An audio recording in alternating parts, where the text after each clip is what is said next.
Actualmente, en mi lectura bíblica, me encuentro en el libro del profeta Ezequiel, en mi lectura bíblica personal. Y no pude evitar relacionar lo que días atrás había meditado en el capítulo 10 del libro de Ezequiel con lo que encontramos hoy en este capítulo 16 del segundo libro de los Reyes. En el capítulo 10 del libro del profeta Ezequiel encontramos algunos de los versículos más tristes de toda la palabra de Dios. Algunos de los pasajes más deprimentes, más desoladores en un sentido que podríamos encontrar en todas las escrituras, hermano. En el capítulo 10 de Ezequiel, versículo número 4, leemos las siguientes palabras. Entonces, la gloria de Jehová se elevó de encima del querubín al umbral de la puerta, y la casa fue llena de la nube, y el atrio se llenó del resplandor de la gloria de Jehová. ¿Cuál es el contexto y qué está pasando en este pasaje del libro del profeta Ezequiel? Ezequiel está contemplando una visión. Está contemplando la misma imagen que en el capítulo 1 él describe, estando en el río, o junto al río llamado de Quebar. En el río Quebar, en el exilio, Ezequiel se encuentra allí y de pronto comienza a contemplar una imagen particular. La gloria de Dios, el trono de Dios es revelado, los querubines, el creador de todas las cosas se manifiesta. Algo similar a lo que Juan, el apóstol, ve y que describe en el libro de Apocalipsis. En el capítulo 10 vuelve a ver esa gloria, solo que ahora la ve posada en el templo, en el santuario de Jerusalén. Pero el versículo 4 nos describe que él está contemplando que esa gloria que regularmente se encontraba posada sobre el templo comienza a levantar el vuelo y apartarse del templo. Versículo 18 y 19 de Ezequiel 10 dice lo siguiente. Entonces, la gloria de Jehová se elevó de encima del umbral de la casa y se puso sobre los querubines. Y alzando los querubines sus alas, se levantaron de la tierra de delante de mis ojos. Cuando ellos salieron, también las ruedas se alzaron al lado de ellos y se pararon a la entrada de la puerta oriental de la casa de Jehová. Y la gloria del Dios de Israel estaba por encima sobre ellos. ¿Por qué decía que estos versículos son de los versículos más tristes o deprimentes de toda la palabra de Dios? Porque lo que nos están describiendo es el momento exacto en el que Ezequiel contempla que Dios se aparta del medio del pueblo de Israel. Él abandona por completo el lugar de adoración. Él se aleja del santuario. ¿Y por qué es que Dios haría eso?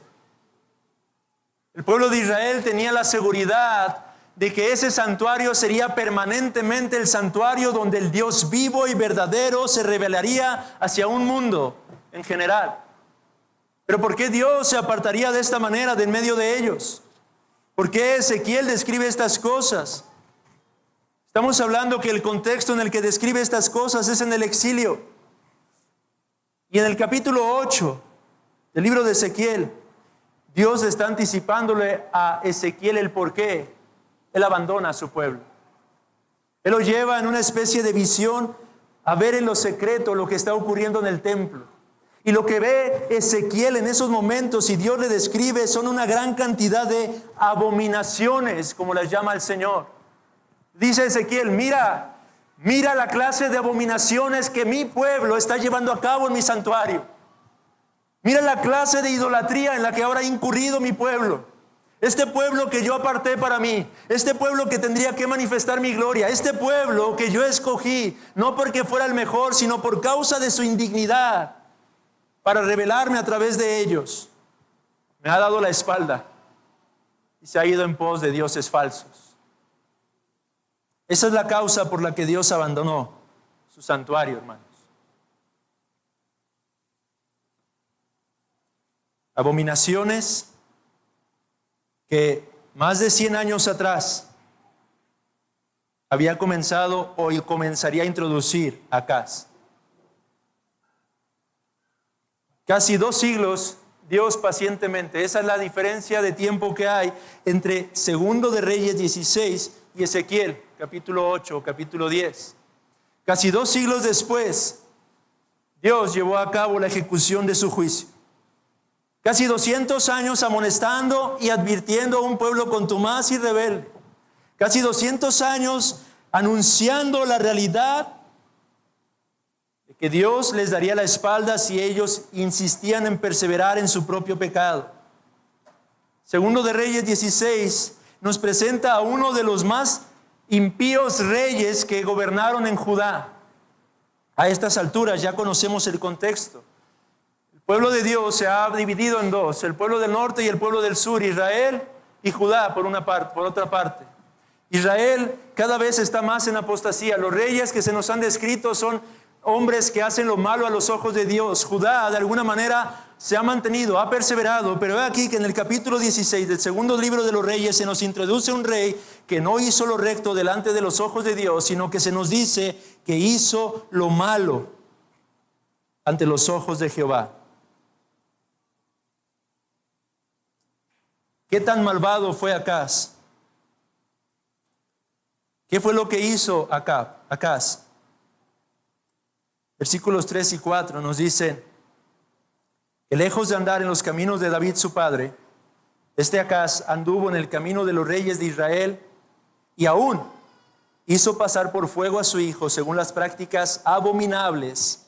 Ahí está la misma palabra hebrea de Ezequiel, de las naciones que Jehová echó de delante de los hijos de Israel. Asimismo, dice, sacrificó y quemó incienso en los lugares altos y sobre los collados y debajo de todo árbol frondoso. En otras palabras, Acaz comenzó a arrastrar al pueblo de Judá a las prácticas paganas que los cananitas llevaban a cabo cuando ellos llegaron a conquistarlos. Retrocedieron de tal manera que incluso se nos dice que tomó a uno de sus hijos y lo sacrificó a esos ídolos, a esos dioses falsos. La clase de perversidades que practicaban los cananitas cuando ellos llegaron, ahora se habían introducido por completo en la vida del pueblo de Judá. Y Acaz es quien estaba provocando esto. Prácticas idólatras. Y no solamente prácticas idólatras, pero Acaz comenzó a vincularse, a hacer alianza con pueblos paganos. Versículos 5 o 6 se nos describe cómo es que sus enemigos hacen un frente común, Resín y Peca. Peca, el líder de Israel, el rey de Israel, decide enfrentar a Acaz, pero para esto forma alianza con el rey de Siria. Y juntos ambos quieren ir y someter a Acaz, acabar con Acaz y hacer que Judá pueda también sumarse a su alianza para ir en contra ahora de un enemigo más poderoso como lo eran los asirios. En el libro del profeta Isaías, capítulo 7, se nos describe cómo es que Acaz recibió palabra de Dios. Isaías fue el profeta que sirvió en medio de ese contexto, de esa época. E Isaías fue en el nombre del Señor a decirle a Acaz: no tengas temor, Acaz, porque así dice Jehová, estos dos hombres no serán capaces de hacer frente porque yo estoy contigo, pero pon tu confianza en mí, Acaz. Si usted ha leído Isaías capítulo 7, Acaz incluso se le ofreció que pidiera una señal de parte de Dios. Pide señal y te será dada, Acaz. Pero Acaz no quiso pedir señal, argumentando tener fe. Pero en realidad sus intenciones es que él quería aliarse con Asiria. Él quería contar con la ayuda de este poderoso imperio. Él prefirió tomar parte con los hombres antes que con el Señor Todopoderoso. Por eso es que en Isaías 7, Isaías reprende duramente a Acaz y le advierte de las consecuencias que vendrán sobre el pueblo judío a causa de su desobediencia, a causa de su rechazo a confiar en el Dios vivo y verdadero. Acaz prefirió establecer un yugo desigual. ¿Puede ver usted la decadencia entonces de este gobierno? Primero introduce prácticas idólatras. las prácticas cananitas. Segundo, comienza a dejar de confiar en el Señor como su fortaleza, como su escondedero, como su pronto auxilio, y hace vínculos con naciones paganas. Pero tercero, y esto es lo peor,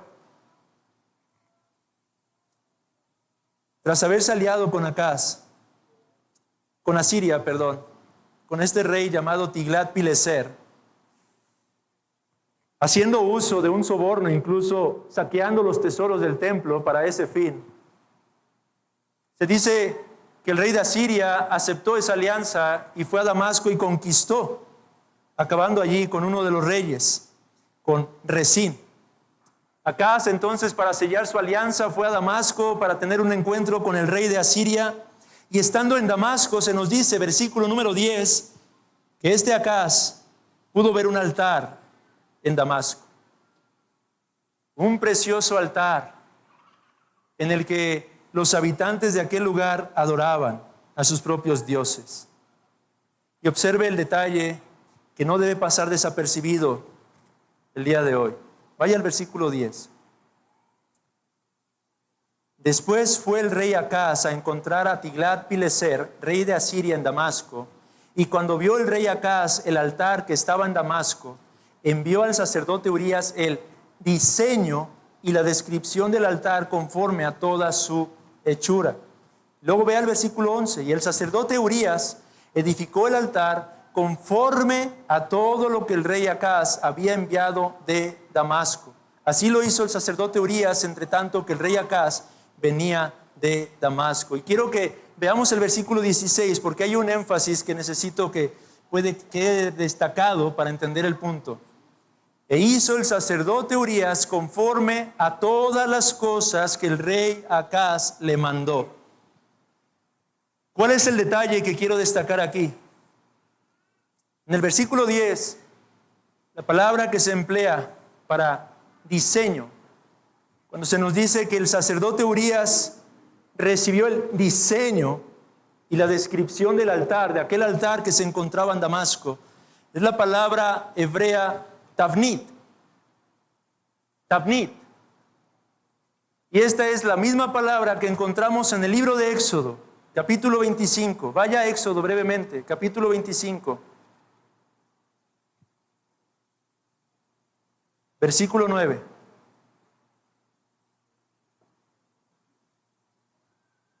En donde Dios está estableciendo las directrices para que Moisés edifique el tabernáculo de reunión. Versículo 9 dice: conforme a todo lo que yo te muestre, el diseño, tavnit, del tabernáculo y el tavnit de todos sus utensilios, así lo haréis. Y en el versículo número 40, mira y hazlos conforme al modelo que te ha sido mostrado en el monte. Y si vamos a Éxodo 40, versículo 16, se nos dice: y Moisés hizo conforme a todo lo que Jehová le mandó, así lo hizo. ¿Cuál es el propósito de este énfasis, hermanos? ¿Qué está haciendo Acaz?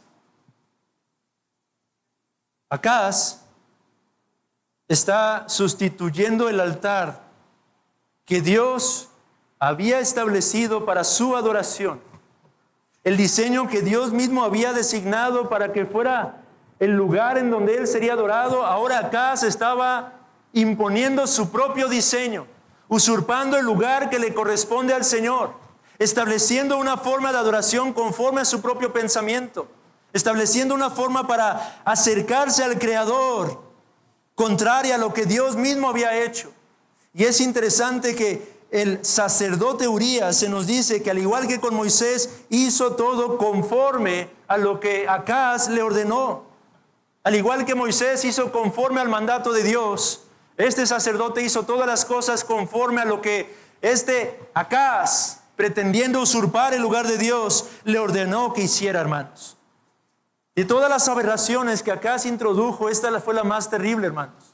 Lo que Acaz estaba haciendo era literalmente pervertir la adoración al Dios vivo y verdadero, e imponiendo en su lugar una adoración conforme a su propio pensamiento y voluntad.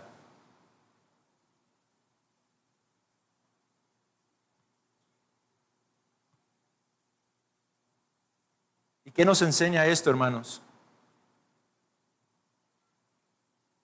Un comentarista dice: el relato de Acaz nos presenta un desafío en la práctica cristiana contemporánea.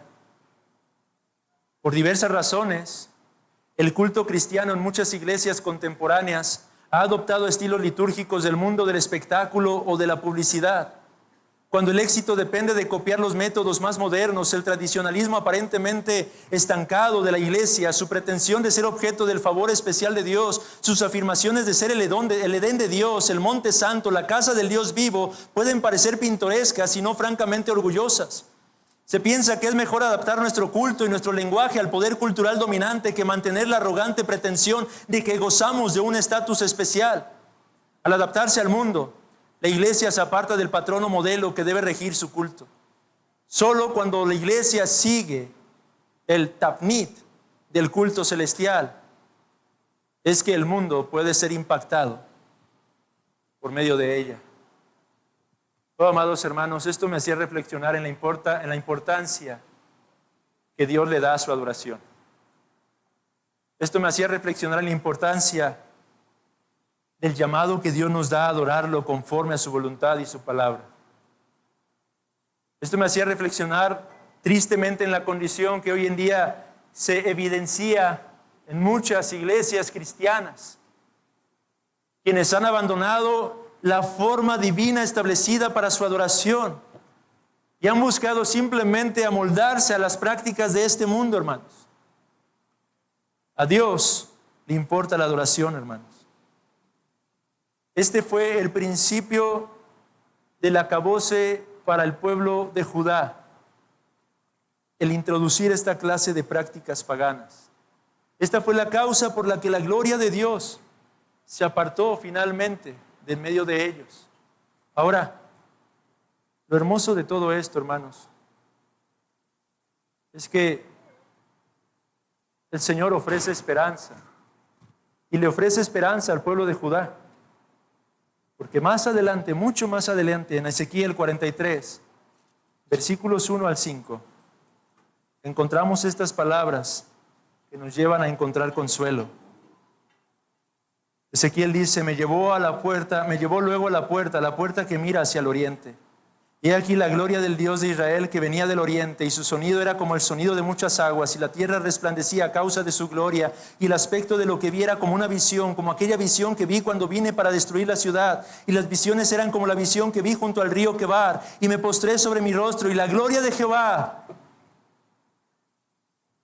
entró en la casa por la vía de la puerta que daba al oriente, y me alzó el espíritu y me llevó al atrio interior, y he aquí que la gloria de Jehová llenó la casa. Lo que quiere decir este pasaje es que Dios anunció que aunque se había apartado a causa de la idolatría de su pueblo, Él regresaría un buen día para volver a llenar su casa con su gloria, y vendría del oriente. Y ese acontecimiento ya tuvo lugar, amados hermanos, puesto que es Cristo Jesús quien tabernaculizó en medio de su pueblo, quien vino Él mismo en la carne para acercar su gloria una vez más con su pueblo, amados hermanos. Esa es la causa por la que usted y yo hoy podemos congregarnos, reunirnos y adorar a Dios. Es cierto, hoy ya no adoramos como se hacía en el antiguo pacto, pero tengamos el cuidado de adorar y la diligencia de adorar a la luz del nuevo pacto. Hoy ya no requerimos un lugar físicamente hablando. Hoy adoramos en espíritu y en verdad. Y esto es posible porque el Dios que prometió que su gloria regresaría ha cumplido, hermanos. Su gloria regresó, y regresó en la persona de nuestro Señor Jesucristo. El altar que fue sustituido en los días del rey Acaz ocupó su lugar, y ese altar es la cruz. Ese altar es el Calvario, a través del cual hoy debemos acercarnos si es que queremos que nuestra adoración sea aceptable delante de Dios. La cruz, amados hermanos, es la única causa, la única razón por la que hoy podemos congregarnos siendo pecadores para adorar a un Dios que es santo, santo, santo. Asegurémonos pues de adorar adecuadamente a nuestro Señor, no solo en la forma externa, pero también en nuestro corazón, hermanos. Que podamos disponer conscientemente y adecuadamente en nuestros corazones para venir y adorar a este Dios que es digno, hermanos. Amén. Entonemos otro par de himnos, hermanos.